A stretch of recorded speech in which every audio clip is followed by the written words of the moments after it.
Oh, hello there.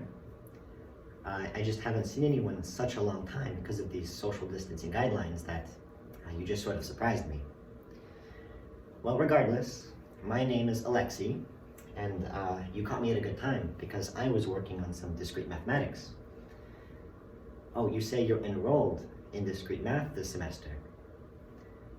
And you say you're stuck at home all the time because of COVID. Well, that's good. That means we can help each other solve some of these problems. Okay, well, let's begin with the first one on your handout. Which are propositions? And then, if it is a proposition, what is the truth value assigned to it? Okay, we begin with A. Do not pass go. Is this a proposition? Well, no, because it's kind of like a recommendation or a command. We can't assign a truth value to this. It's not always true or always false, so no, it is not a proposition. How about part B? What time is it? Well, this is a question, so we can't be sure if it's true or false at all, so again, not a proposition. There are no black flies in Maine. Well, that's a very concrete statement, right? That's a statement that has a true or false value assigned to it. So yes, that is a proposition, but of course it's false. I'm sure there's some black flies in Maine. I mean, I've never been there, but we'll just say it's false. Part D, 4 plus x equals 5.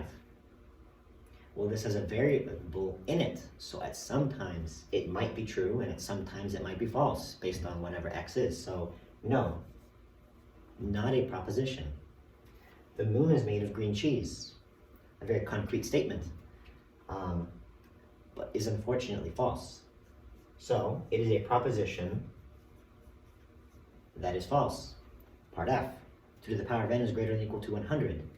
For the same reason as D, no, it is not a proposition. We completed the first question, but that doesn't make us experts quite yet. So let's begin with the next one. We have two propositions given to us, P and Q.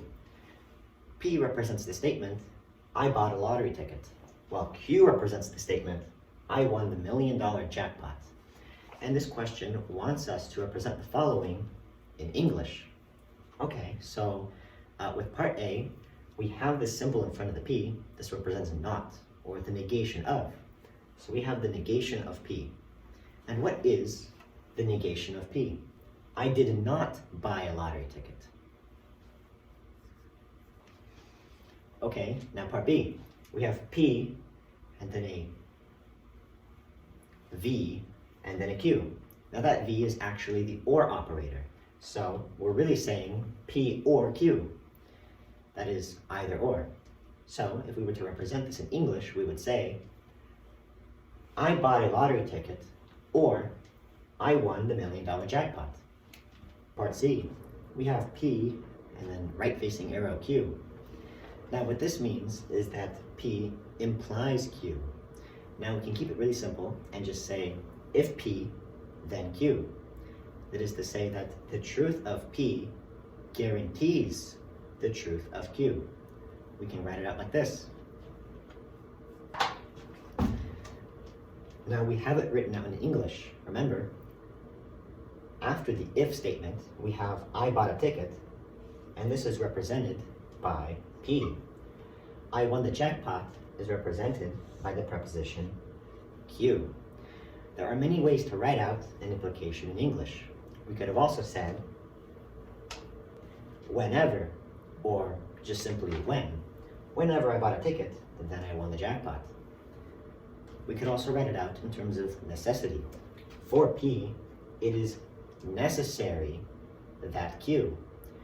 Again, remember, the truth of P guarantees the truth of Q. So we're saying that for P to be true, Q must be true as well. Which is why Q is necessary for the truth of P. So we could have also written out like this. For me to buy a lottery ticket, it is necessary that I won the $1 million jackpot. Which I'm aware doesn't really make sense. In the real world, you might buy a bunch of lottery tickets and then still most definitely probably lose the $1 million jackpot. However, in implication, the truth statement we've been given here, P implies Q, we may not buy a lottery ticket and then lose the jackpot, which is why we're saying that for us to buy a lottery ticket, it is necessary that we win the $1 million jackpot. P and Q. Well, that's easy. We have P, left facing arrow, right facing arrow, Q.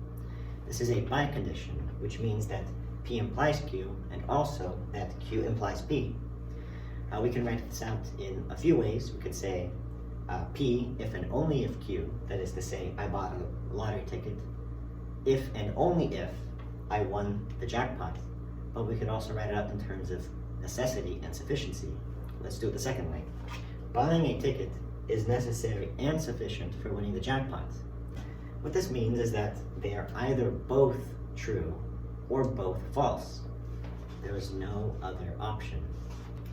We have two propositions, it is below freezing and it is snowing, and we simply need to convert these English sentences into the correct propositional statements using the mathematical symbols. Okay, well, that's not too bad. It is below freezing and snowing. Remember, the above facing caret is the and operator, so we would say P and Q. It is below freezing, but not snowing. Now, in propositional logic, but is the same thing as and, so it is really saying it is below freezing and not snowing. P and the negation of Q, because the negation of Q would be it's not snowing. Part C, it is not below freezing and it is not snowing, so we negate both at this time. Negation of P and negation of Q. Part D, it is either snowing or below freezing, or both. Well, that's just the or operator. We have P or Q. That was easy. Write in the form of P if and only if Q. Well, so all we need to do is convert these statements into some English statement that uses the phrase if and only if. Okay, well first let's identify P and Q. If it is hot outside, you buy ice cream. So if it's hot outside, this implies you buy ice cream. And if you buy ice cream, it is hot. Let's say that it being hot is our P. And buying ice cream is our Q. In the first part of the sentence, we have that P implies Q. Well, in the latter half of our sentence, Q, which comes first, implies that it is hot. Okay, so let's just convert this into one sentence that is shorter than this previous sentence. We would have the following. It is hot if and only if you buy ice cream. And we're done. Part B now. For you to win the contest, it is necessary that you have the only winning ticket. Okay, well let's write it out with the if and only if phrase. You win the contest if and only if you have the winning ticket. Now we need to make some truth tables. So we're given the following propositional statement. Okay, let's begin by defining the various conditions for P and Q. We have P and we have Q. Now, it's possible that P is true and Q is true as well. It's also possible that P is true but Q is false. And of course, this is only half the case. What if P is false? How does that line up with Q? So when given two propositional variables, we have four different combinations because each have two possibilities, true or false. Okay, so now we need to try to build out this statement starting from these two variables. Let's define not Q. Not Q looks like this. It's just the reverse of the Q column because it's the negation of Q. Then we have P or not Q. So let's put that over here, P or not Q. We just look at the columns and then we run the or operator on it. So we have P, this column, the negation of Q, this column. What is 1 or 0? Well, it's 1. What is 1 or 1? It's also 1. What is 0 or 0? Well, they're both false, so it's false. Finally, 0 and 1 gives us a 1. Finally, we have the last column. We have P or not Q implies Q. Now we have an implication, so it's a little tricky, but it's not so bad. First, our first row, we have that it's true, and it implies that it's true. Okay, that's true. Then we have that P or not Q is true, but Q is false. So the left-hand side of the implication is true, but the right-hand side of the implication is false. Only in this case does this statement hold false. That's because the implication has failed. The left-hand side of the implication is kind of like a promise. You know, your dad promised you if you got good grades, then he'd take you to Disneyland. And the Q side is whether that promise has come true or not. And let's say that you got good grades, so P or not Q would be true. But then he didn't take you to Disneyland, so Q is false. Well, in that case, your dad's a liar and your mental health is in shambles, and it's just the worst situation. But the promise was broken, right? The implication was broken. So in that case, that's kind of one way to think about why this is a 0 rather than a 1. The left-hand side of the implication is true, but the right-hand side of the implication is false. The promise is broken. Okay, if the left-hand side of the implication was false, then it doesn't matter whether the promise is kept, because there was never a promise made to begin with, right? If your dad never promised you anything at all, he never said anything about Disneyland, then even if he did take you, that wouldn't be fulfilling or rejecting the promise because it never took place. So this is just one way to think about it.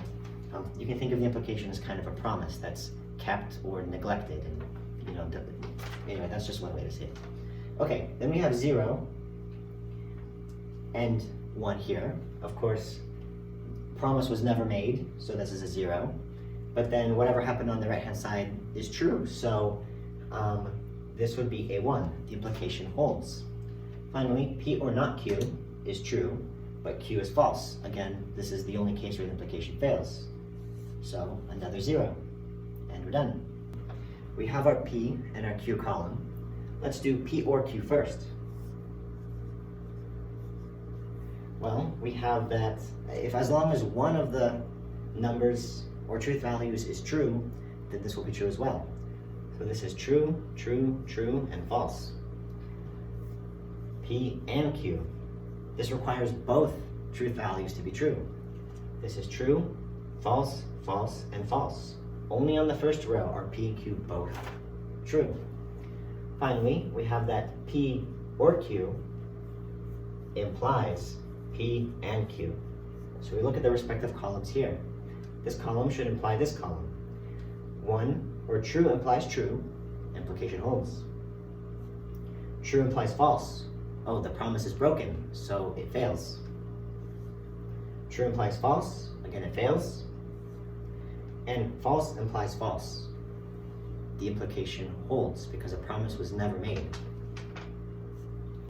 Let's do a bonus question. Is this statement always true? The negation of P or P and T. All right, so what does the T symbolize? Well, T, capital T, is a tautology, and it's kind of like a variable, but it's always true. So let's set up our truth table. We have P. It could be true or false. And then we have a second variable, capital T, a tautology. And capital T is always true. So we only have 2 possible combinations. When P is true and T is true, or when P is false and T is true. All right, so we have a negation of P. Let's have another column. We also have P and T, so let's set up a 4th column. P and T is true when both P and T are true. That's only the first row, and the second row fails because P is false.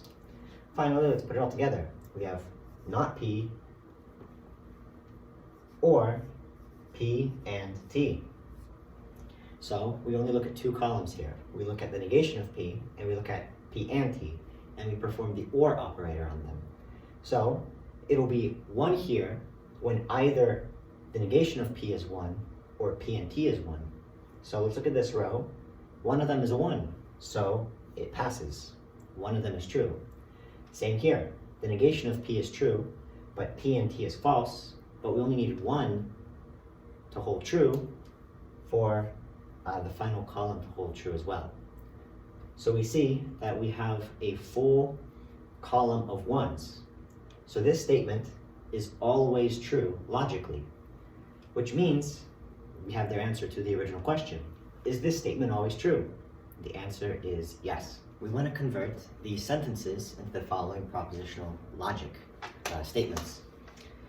Access is granted whenever the user has paid the subscription fee. Okay, so it's kind of trying to trick us here. The whenever is in the center of the sentence.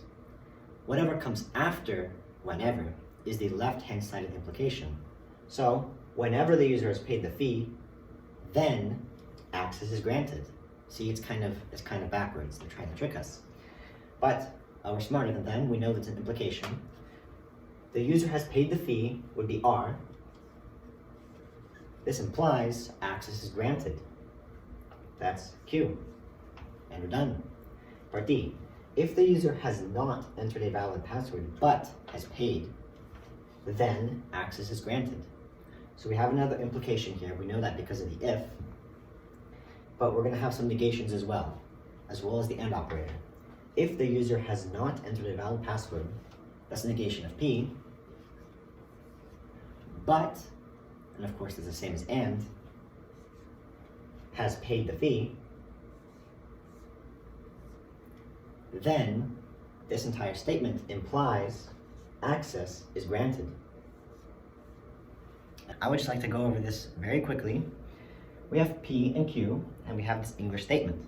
Entering a valid password is sufficient to be granted access. Now, which way does the implication point? Okay, entering a valid password is sufficient. So we have P implies Q. P is sufficient for Q. Q is necessary for P.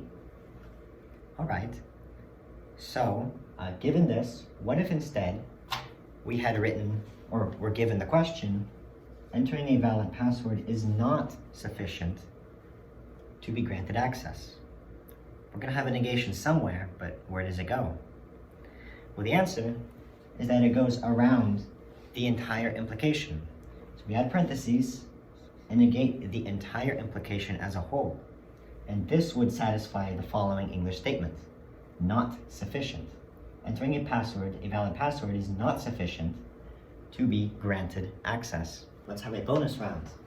In order for access to be granted and to not pay the fine, it is sufficient that you enter a valid password. Okay, so on one side of the implication, we're going to have access is granted and not paying the fee. So that would be Q and not R. Access is granted and we do not pay the fee. It is sufficient that you enter a valid password. So entering a valid password is sufficient for this condition to hold true. That means that entering a valid password implies that access is granted and we do not pay the fee. So, kind of tricky. Now, what if instead of sufficient, we read necessary? Well, now all we do is switch the direction of the implication. Now, instead of P implies Q and not R, we have that Q and not R implies P. That is to say, P, that is entering a valid password, is necessary for Q and not R. Access to be granted and to not having paid the fee. Okay, so memorize sufficiency and necessity. I think that's probably the trickiest part, but once you have that down, then I think you will be okay for the quiz later this week. By the way, did I mention you will have a quiz later this week? You will. In fact, there will be a total of 9 quizzes throughout the semester, and the reason there are so many is that you have ample opportunity to bomb a few and still do pretty well by the end of the semester. Now, of course, what's on the quiz will be directly related to what we learned during recitation or what we went over. So remember, watching the recitation is sufficient for doing well on the quiz. Okay, good luck.